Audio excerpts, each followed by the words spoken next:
Magiging lucky day ba ang ating Monday? Alamin na natin yan mula sa ating resident feng shui expert na si Master Hans Kua dito lang sa Hansari.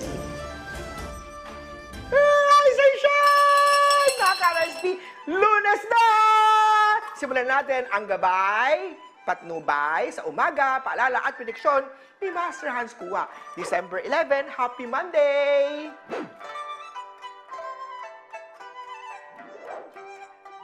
Para sa mga pinanganak ng Year of the Rat, magiging masaya ang mood ngayong araw at ikaw ay tutulong sa pamilya.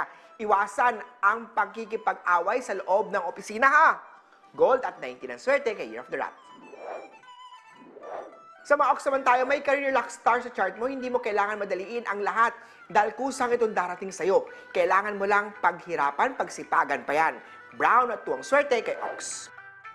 Tiger naman tayo, may hindi pagkakaunawaan at posibleng mauwian sa hiwalayan. Ibaba ang pride nang maiwasan ang paglaki ng away na nasimulan na. Maliit man yan, alitan na yan, pag-usapan agad. Orange at 8 ang swerte kay Year of the Tiger. Year of the Rabbit, maraming opportunity ang darating ngayong araw na to. Gustong umunlad sa buhay, totoo ang manifesting, focus sa goal mo. Pink at 3 ang swerte kay Year of the Rabbit. Dragon naman tayo, ikaw ay naguguluhan lang sa nangyayari at nabigla.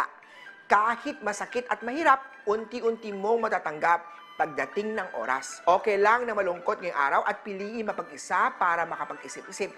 Kaya huwag madaliin ang proseso dahil time is the greatest healer. Pitch at 10 ang swerte kay Year of the Dragon.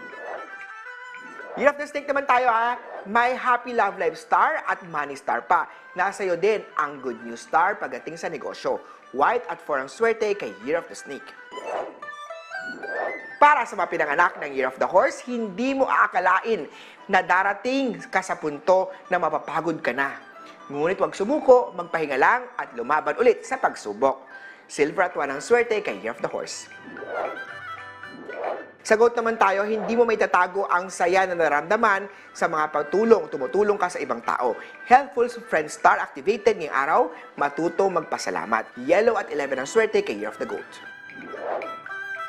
Sa Monkey naman tayo, ang pagiging masayahin at pagiging palangiti mo ang magdadala sa'yo ng swerte. Kaya naman, smile at huwag maging masungit. Gray at 16 ang swerte kay Year of the Monkey.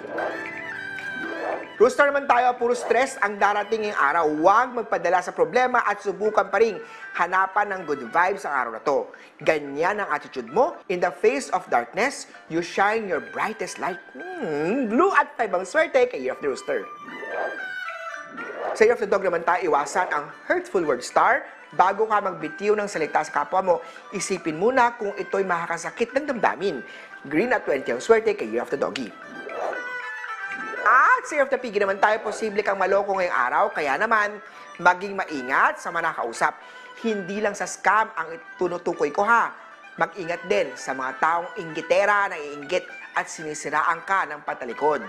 Maroon at 7 ang swerte kay Year of the Piggy. Huli po, ito po'y magabay, patnubay, palala at prediction lamang ni Master Hans. Nasa inyong mga kamay nasa lalay ang inyong tagumpay. Kaya naman always be positive at i-claim ang mga swerte mga ka-RSP